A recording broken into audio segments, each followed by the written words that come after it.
Today we are back once again in the brand spanking new snapshot W39A, and in this one we are going to be taking a look at a redstone contraption that uses the observer block. Now the observer block isn't exactly a new addition to Minecraft, it's been in Minecraft Pocket Edition for quite some time, but it's just been ported over to the PC version, and I have to say, I'm very excited. I'm currently shaking in my chair with excitement because I've got so many ideas of builds that are going to be using this thing. But one very cool attribute of the observer block is the fact that it detects updates and gives redstone outputs in 0 ticks. Now this is very useful because it allows us to create instant redstone wire. So as you can see right here, we have got a very long redstone line that travels right the way off into the distance, all the way off to the horizon, then it does a little turn and comes right the way back. So this is a very long redstone line, okay? There's no doubt about it. If you were to use traditional redstone, things like redstone or repeaters and stuff like that, it would take quite some time for the signal to go from this lever over to this piston. But look, it's as if all of this isn't here. It's as if I've connected this lever into this piston, but I can promise you there is no funny business going on here. This is just the observer blocks detecting block updates in 0 ticks and giving a redstone output in 0 ticks. Now the reason that this works is because, of course, when this observer detects the update from this redstone right here and then gives an output in 0 ticks, that entire process takes 0 ticks. So then the next one, it takes 0 ticks, the next one takes 0 ticks, the next one takes 0 ticks. All of these multiplied by 0. All of these observers multiplied by 0 still gives you 0 ticks. So that means this entire redstone signal is sent off and comes back all in 0 ticks. I understand that you probably never want to hear me say 0 ticks again. That was a very confusing explanation, but I hope that just about makes sense. But the best news is, it also works vertically. For anyone who has built a redstone contraption before, you will know that transmitting redstone signals is a massive pain in the backside. If you want to do it upwards, you have to either use a redstone torch tower, which is quite slow, or you have to use half slabs, which run out of their redstone signal, and also they're relatively big. This fixes that. Look, it's instant, completely instantaneous, and it's incredibly small.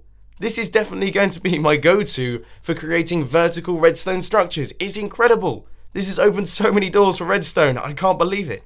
And yes, in case you're wondering, we can transmit redstone signals downwards as well. We flick the lever, piston retracts, flick the lever again, and the piston extends. It all happens within the blink of an eye. And this is definitely one of the single biggest changes to redstone I personally can remember. I sincerely hope it doesn't get changed or fixed, I guess you could say, because this could be considered a bug. But just think, you can now build things miles up in the sky, hundreds of blocks away, and you can still transmit redstone signals to them instantly. It's ridiculous. It's absolutely ridiculous. So to build the horizontal design, all you have to do is place a block, then a lever on top of it, a block right here with an observer running into the lever. Now that will detect the updates from the lever, and that's essentially going to be the input to your system. Even though this lever isn't technically powering the observer, that's what's going to be detecting the updates. Then all we have to do is place a block right here, then a block right there with some redstone, and that observer will power that block, which will power that redstone. Now to chain them together, all you have to do is place a block, and then your observer right here, that will detect the redstone updates from this redstone. Then you want to place another block, and then your redstone.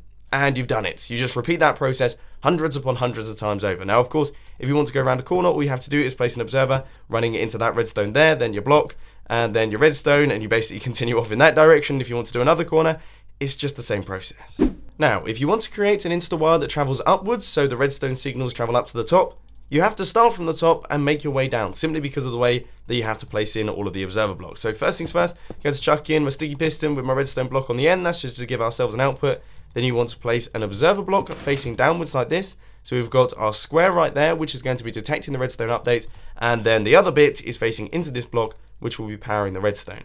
But then you want to go a couple blocks downwards like this, then place some redstone there, and then your observer block. And then you place a couple blocks going downwards like this, take out those two, and place some redstone, and then your observer block. Really is that simple, and that creates your vertical insta-wire. If you want to create insta-wire that travels downwards, then you have to start from the bottom. You just place a block right here, then your observer facing in this direction, a block like that, redstone, and then another block, observer, block, redstone, block, observer, block, redstone. I'm sure you get the idea right now. It's a very simple little pattern, and of course the input for this thing is going to be a lever. All you have to do is update that redstone right there, and if we give ourselves an output in the form of a sticky piston with a redstone block on its face, you can see that yes, the insta-wire is fully functional. So we have it, ladies and gents, and that is how to create insta-wire in Minecraft 1.11 in the first snapshot W39A. I really do hope that this doesn't get removed from the game because I personally think it's fantastic. It has opened up a lot of windows in PC Redstone and I cannot wait to use it myself. But unfortunately, ladies and gents, that is all I've got time for today. I hope you enjoyed this video. If you did, please be sure to hit that like button, and if you really loved it, then make sure to subscribe. But thanks for watching, guys. This has been Mumbo, and I'm out. I'll see you later.